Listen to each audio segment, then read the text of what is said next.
Hello, a very good morning, and it's a very beautiful Easter Sunday. Happy Easter to you all.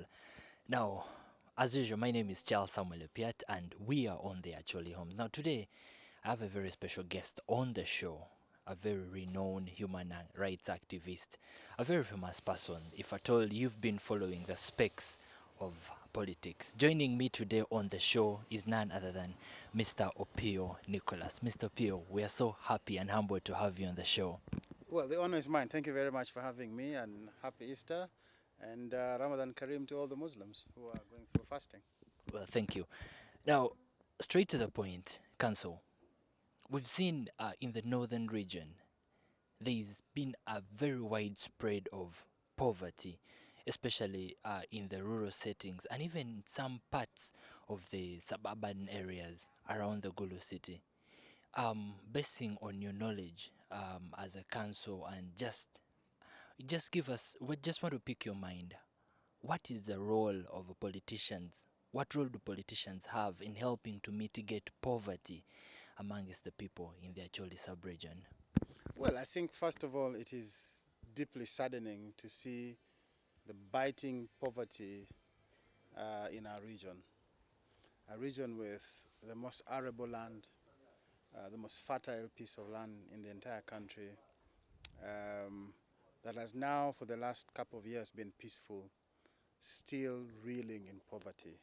I think we all ought to collectively be ashamed of the state of destitution in our region. There's no reason for us to be poor. Secondly, before we even think about the state of our people, how did we get here? We cannot any longer blame the war because the war long ended. People are back to their ancestral land. I think the biggest problem this region is having is leadership. Leadership and leadership and leadership. Because politics and leadership is about two things. One is the distribution of resources, the equal distribution of resources to the populace. But two is a megaphone for amplifying the plight of the people. I think that the current crop of leaders in so many ways are either self-serving or incapable of understanding the nature and requirement of a public officer. Hence, our people. People are not providing hope and guidance to people in this region. Leaders are elected to office, and the only change you see is in the leader, moving from a two-bedroom rental to now a big house, moving from traveling on a bike to now buying an SUV. And many of them have even, grown fat. That's the only change you see. But the people that they lead do not have any change in their lives. So first, our people must understand the importance of electing good leaders or putting into office people who care about the public good and not about themselves. That is really the primary function of voters, that you have the power of the franchise. Exercise that franchise for the common good of the community, not because of a bar of salt, a bar of soap, or a packet of salt, or a liter of cooking oil. Because you might have the bar of soap, and that bar of soap will be over in a month or less, but you have that leader, you're stuck with it for 5 years, and that leader must determine the kind of resources you have in your area. So the people have to understand the need for good leaders. Elect good leaders, not just people who are populist because somebody was a musician down in the village, a councillor, a radio presenter. You should ask themselves over and above that, can you serve the public? Can you fearlessly defend the public?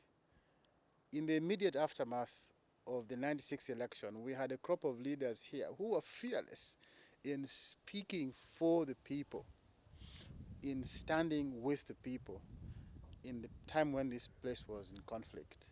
The current crop of leaders cannot be compared to that crop of leaders, and the people have a responsibility for that being the case. And so we must go back to that place as people in this region If you want to remain poor, elect the kind of leaders you elect, because leaders determine allocation of resources. Leaders advocate and speak on behalf of the people, not on their own behalf.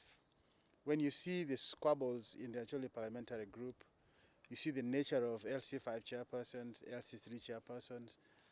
Really, that is a reflective of the choice of the people, and the people have to take responsibility for that. But on the roles of leaders, I think first we must deal with the question of corruption. Corruption is endemic and cuts across all political parties, cuts across all levels of elective office. The question of corruption.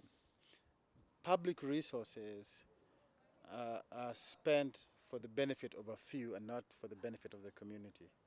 Northern Uganda would be richer than Dubai if all the amount of support that was channeled here post-conflict was applied properly and for the use and benefit of the people.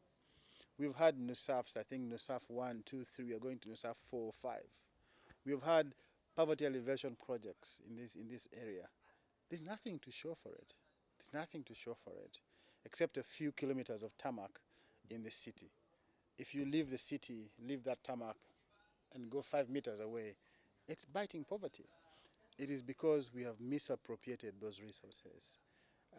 In some cases, use them for political purposes. Take, for instance, the president's brother has been stationed here for many months. I think the only intent of him staying here is to protect Balalo and perhaps to try and demobilize the opposition from the region. You do not see any corresponding impact or effect of those investments in the people. So political corruption and corruption generally is a big problem. Leaders must deal with that robustly. But again, the people must understand that you must seek information, you must defend your rights, you must keep leaders honest. Leaders are inherently self-serving in many cases, unless and until people put pressure on them and keeps them on the straight and narrow. If the people are indolent, fold their hands, they end up in the exact same situation that they're in: poverty, poverty, and poverty. Council, you talked about good leaders. When you look through the region, we see cases of conflicts amongst the leaders in the region. One MP having a fight with an MP, and one who aspires to be a leader having a fight with one who is already a leader. What impact does this have in service delivery and also helping to still mitigate poverty? Well, first we must tell those MPs and those who are bickering to stop bickering, because bickering does not help. If you truly believe that you're a leader, do that which you are elected to do. If you do a good job, people will elect you. Leadership is not about insults. It's not about undermining other people. It is a contest of ideas. If you believe you have the best idea, focus on the job, people will vote you for what it is. Bickering and fighting and the kind of things we are seeing only helps as a distraction from the core issues of the state of education in our region, the state of access to health care, the state of social services, and indeed poverty. It distracts, takes away time from that. Instead of focusing on those issues, you're focusing on abusing your colleague, on undermining somebody who is in office. The time for elections will come. The people with the best ideas should step forward, and the voters must be ready to vote people who have the best ideas for the population, not populist people who are self-serving, because in the end, one is a consequence of the other. If the voters were resolute and strong enough, leaders wouldn't be playing the games they're playing. It goes back to our people. Please vote good leaders into office. And once you vote them in office, keep them honest, keep them accountable by putting pressure on them to do the right thing. And if they don't do the right thing, vote them out in the next election. Other regions have done that. The third thing is, you can focus on fighting amongst yourself like grasshoppers in a bottle. it is self-defeating. It is self-defeating. Other people are uniting to develop their area, for you are fighting amongst yourself. I think it is important to begin to move towards a unified leadership. It used to be that chairpersons of the entire region would meet regularly. MPs of the entire region would move together to educate people on income generating activity. And now we don't see it. We don't. I think we've got to get back to that point where leaders are united and focused entirely like a laser beam on the problems of the region. Well, thank you very much, Council, for speaking to us. It's been a pleasure having you on the show. Okay.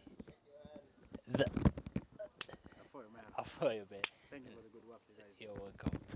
Well, that has been a human rights activist. And please, for more videos, please follow us on our channel. Link, subscribe, follow, and you'll be getting the latest updates. Happy Easter, happy celebrations.